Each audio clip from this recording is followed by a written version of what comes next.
आज जो हम लोग आज आसपुर थाने में सारे कार्यकर्ता पार्टी के पदाधिकारी और सब मिलकर यहाँ पर आए हैं और एक चुनावी जो सभा अभी चली, चुनावी जो उपचुनाव को लेकर दौर जो था 84 के अंदर में जब चुनाव का दौर चल रहा था, जिस दिन वहाँ पर कुछ समय पहले चुनाव में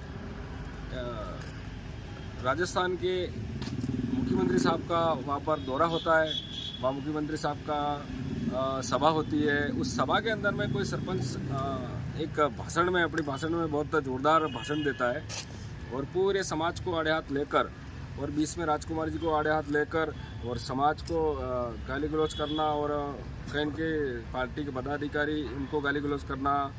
उसके बाद में वो डूंगरपुर बांसवाड़ा के सांसद है, उस सीट पर बैठे हुए उनको गाली गलौज करना और उनको मारने की धमकी देना, ये सरासर हम लोग पूरे समाज के लोग इसका खंडन करते हैं। और आज उसी विषय को लेकर हम आज आसपुर में आए हैं और आसपुर में इनके खिलाफ जो बोलने वाले हैं उनके खिलाफ हमने आज FIR दर्ज भी यहाँ आसपुर में करवाई है और अवश्य हम सरकार से ये उम्मीद रखेंगे तो इनको कड़ी से कड़ी सज़ा मिलनी चाहिए। ऐसे लोगों की कोई ज़रूरत नहीं है समाज में, क्योंकि ये ऐसे लोग जो वो राजनीति की नज़रों से समाज को देखते हैं और बड़े बड़े मंचों पे जाकर समाज के आड़े हाथ लेकर अगर गाली गलौज करते हैं और एक दूसरे समाज को भिड़ाने का काम करते हैं। और हम ये चाहते हैं कि हम सर्व समाज के बीच में रहते हैं और शांति चाहते हैं और ऐसे कुछ लोगों के वजह से समाजों में ये दराज पड़ रही है। इसलिए आज हम आसपुर में साहब से मिले हैं और हमने रिपोर्ट भी दी है, FIR भी दर्ज कराएंगे और अभी कॉपी लेके जाएंगे।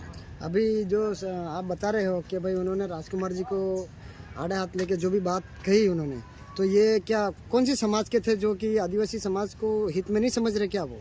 हाँ बिल्कुल, हाँ ये जैसे देखो सरपंच एक सरपंच है वो और समाज से है यूँ तो कह रहे हैं।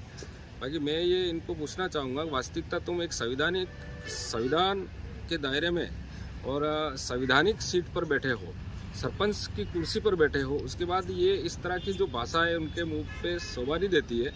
और दूसरी बात जैसे ये समाज के होते तो पूरे समाज को आड़े हाथ नहीं लेते। आज हमारे समाज के अंदर में परंपरा रही है कि हम हमारे जो गोत्र है, जैसे मैं खराड़ी हूँ, जैसे ननमा है, तो इस तरह से जैसे मेरे खराड़ी गोत्र में भी हम शादियाँ नहीं कराते और ननमा गोत्र ननमा शादी नहीं कराते, हमारी ये परंपरा रही है। और इन लोगों ने तो ये कहा है कि भाई मुसलमान और आदिवासियों के साथ में तुम शादी करवा दो। ये इस तरह से इनकी जो भाषा थी शोभा नहीं देती, इसलिए मैं इनको आदिवासी नहीं मान रहा हूँ। ये शायद तो कोई अन्य का हो सकता है।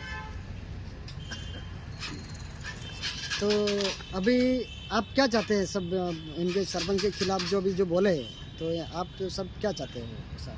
देखिए मैंने कह दिया है पहले भी और मीडिया के माध्यम से भी कहना चाहूँगा कि जब इस तरह से जो भाषा जो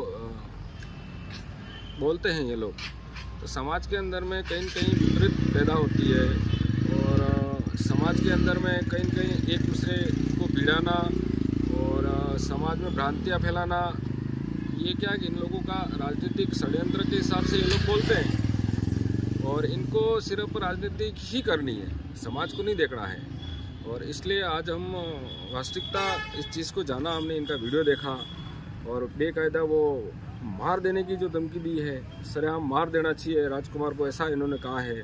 और समाज को, पूरे समाज को कहा है कि भाई मुसलमानों से और आदिवासियों से मिलाकर शादी करवा देनी चाहिए। क्या हम तो परंपरा से कभी नहीं की ऐसे, तो फिर अब क्यों करेंगे?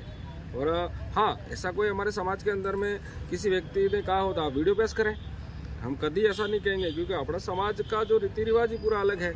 इसलिए हम लोग विरोध कर रहे हैं। अभी सारे कार्यकर्ता आए हैं और अभी FIR दर्ज हो चुकी है, ऐसे पूरे सभी लोगों में होगी FIR दर्ज और कानून के हिसाब से हम चलेंगे और कानून के दायरे में रह के ही हम कोई भी चीज़ को बोलते हैं। इसलिए हम ये जो व्यक्ति है उनके खिलाफ कड़ी से कड़ी कानूनी कार्रवाई होनी चाहिए और इनको सज़ा ऐसे लोगों को मिलनी चाहिए।